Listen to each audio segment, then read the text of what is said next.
Assalamualaikum Majdi. Waalaikumsalam warahmatullahi wabarakatuh. Fakrul dan juga Sarina. Selamat pagi. Selamat pagi juga. Apa kabar Majdi hari ini? Alhamdulillah, saya dalam keadaan sehat walafiat pada pagi ini.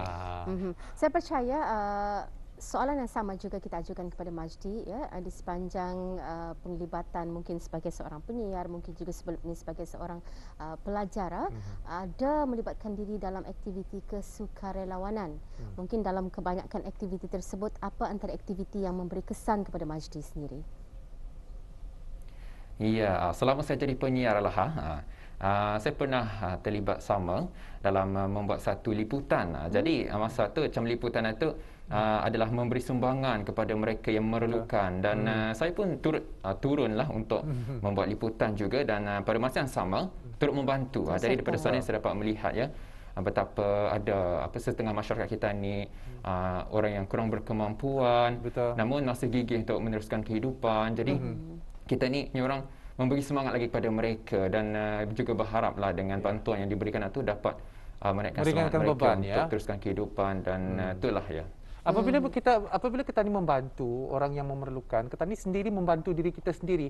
Apa yang kita ni bagi, kita ni akan dapat menerima. Jadi mungkin saja menerima pengajaran ataupun apa saja yang akan menenangkan hati dan jiwa kita ni. Dan juga apabila kita ni menjadi seorang ahli sukarelawan, indah semestinya kita ni menjadi seorang sukarelawan itu mengikut grup. Kita ni sendiri dapat mungkin beramal, bersedekah dan sebagainya. Betul sekali, ya. Dan betul lah seperti yang Fakrul nyatakan, ianya merupakan satu terapi kepada kita ni juga Majdi, ya. Dan untuk bahan dari daerah Tutong pagi ni, apa yang akan dikongsikan? Silakan Majdi. Baik, terima kasih kepada rakan setugas Fakrul dan juga Sarina. Bismillahirrahmanirrahim.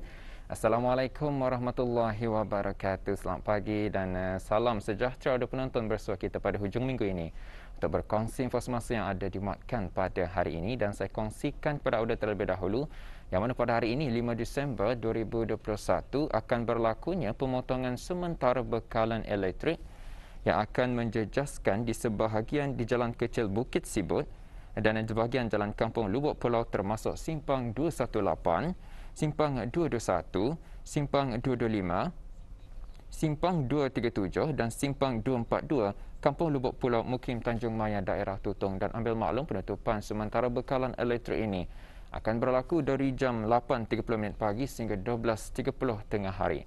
Dan sebab-sebab penutupan adalah disebabkan oleh kerja-kerja pemindahan talian kawan atas voltum rendah ke tiang baharu di kawasan berkenaannya.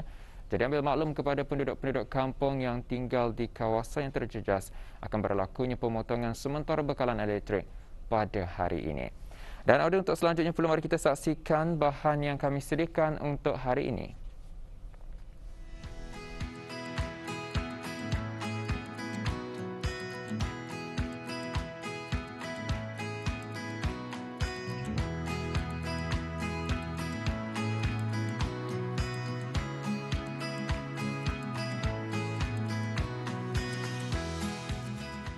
Assalamualaikum dan salam sejahtera Auda. Kita bercakap mengenai dengan tanaman bunga ini. Memang saya percaya semakin ramai yang meminati dan menanam bunga-bungaan di kawasan persekitaran rumah, ya. Tetapi adakah kita pernah mempelajari ataupun ingin tahu bagaimana petua-petua yang digunakan oleh segelintir masyarakat kita ni, cara mereka untuk menjaga penjagaan bunga mereka daripada serangan binatang pemusnah seperti ulat, katak dan sebagainya.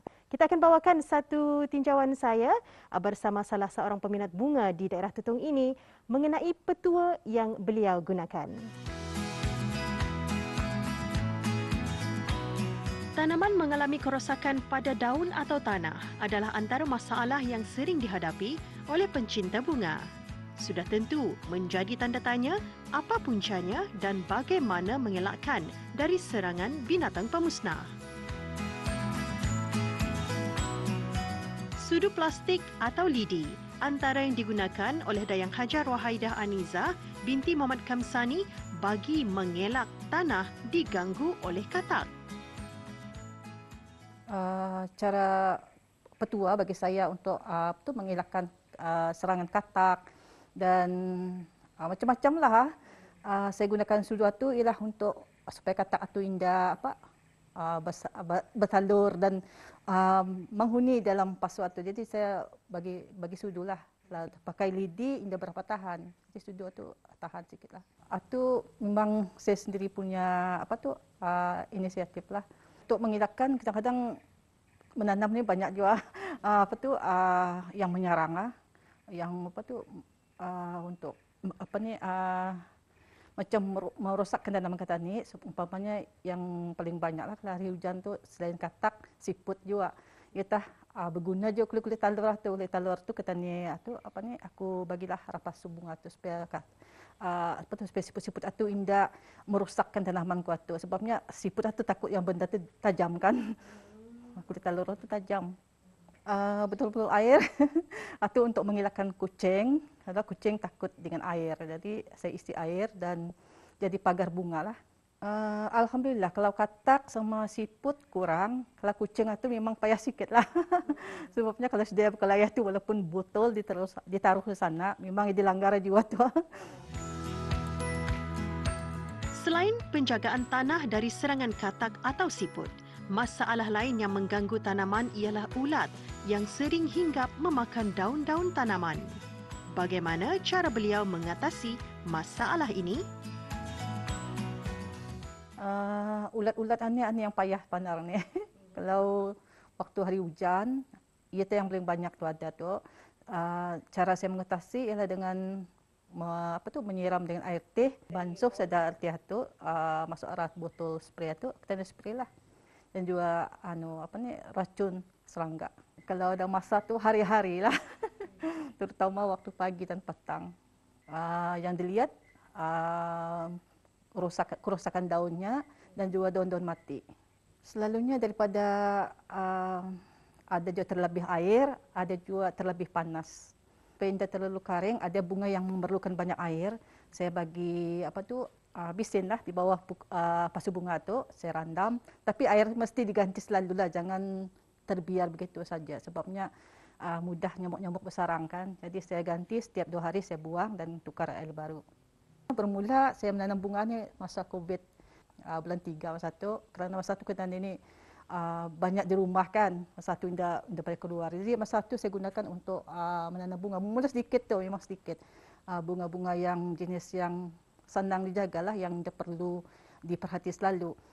Kemudian ada lagi kawan-kawan memberi bunga, diterima juga. Makin banyak, lama-lama makin banyak. Jadi macam inilah keadaannya. Yang bunga-bunga yang saya pelihara sekarang ini ialah saya lebih suka bunga yang jenis nanas dan juga keladi. Pasu masa ni paling murah barangkali RM1.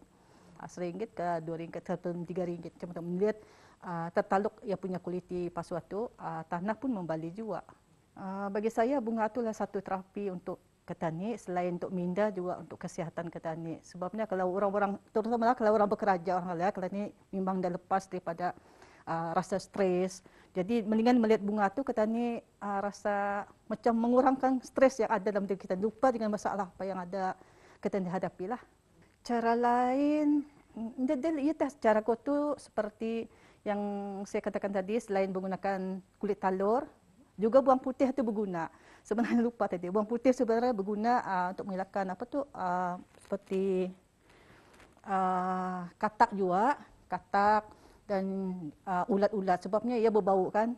Ia memang tidak berapa kalau kita campur arah, kita ni blender lah, campur arah air, kemudian kita spray arah bunga tu memang ulat-ulat tidak berapa tidak mengagap. Kecuali kalau kita kena hujan, hilang baunya kan. Bagi saya, ia bajannya pelang tu. Memang kulit bawang putih, kulit bawang merah saya gunakan untuk baja bunga. Saya tidak menggunakan baja yang dibeli. Selalunya yang kita ni pakai memasak kan, kulit-kulit tu kita ni kumpul, kemudian kulit tu jangan dibuang lah. Taruh arah pasu bunga untuk jadikan baja. Selain itu, saya gunakan juga seperti bunga keladi.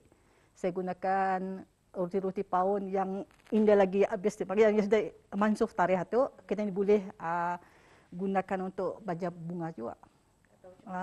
Hancur-hancurkanlah.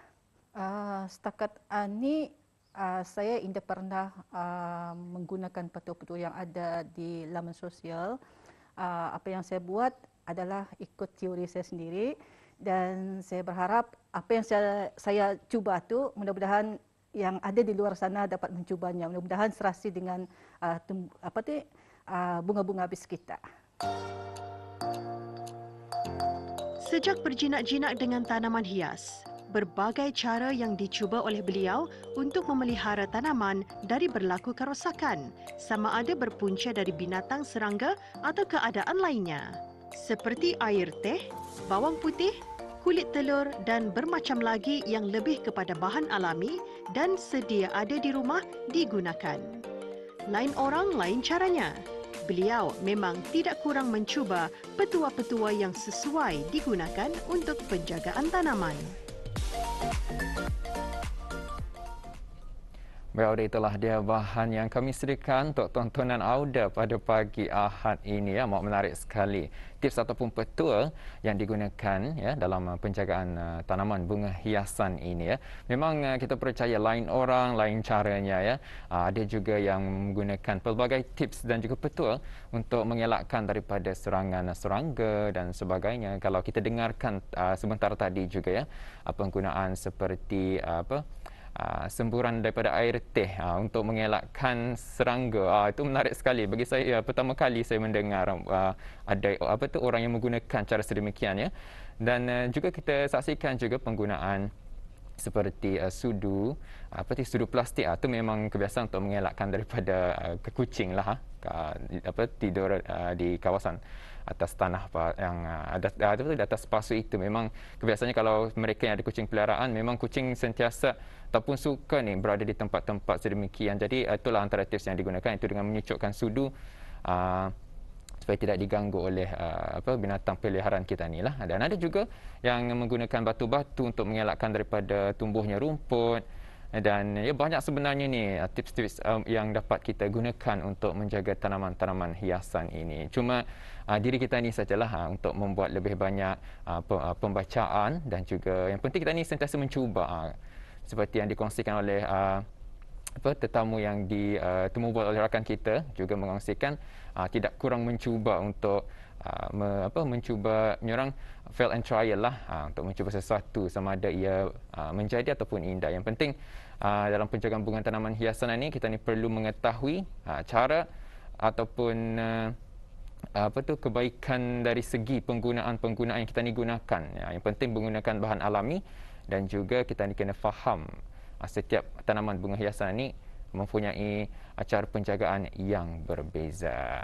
Biar sebelum kita berpisah, ingin saya kongsikan dua info semasa di sini yang mana bersempena dengan Day of Action atau Hari Bertindak bersempena dengan Hari Sukarelawan Antarabangsa. Daerah Tutong juga tidak ketinggalan untuk mengadakan bicara petang, iaitu projek impak bicara yang bertajuk Cintailah Haiwan Kita, yang akan diadakan pada hari ini pada jam 1.30 petang sehingga 3.30 petang menerusi platform Zoom. Dan juga pada hari yang sama dan pada jam yang sama juga diadakan juga pengenalan karate, sama juga menerusi platform Zoom. Dan meeting ID kepada yang ingin mengikuti bicara petang ini, bolehlah menggunakan aplikasi Zoom, dan menaik meeting ID-nya iaitu 876 2745 0491. Itu dia bahan dan juga info semasa yang dapat dikongsikan menerusi pertemuan kita pada pagi ini, dan insyaAllah kita akan bersua lagi di lain kesempatan untuk berkongsi info semasa yang lain lagi. Saya serahkan kembali kepada Fakrul dan juga Serina. Silakan.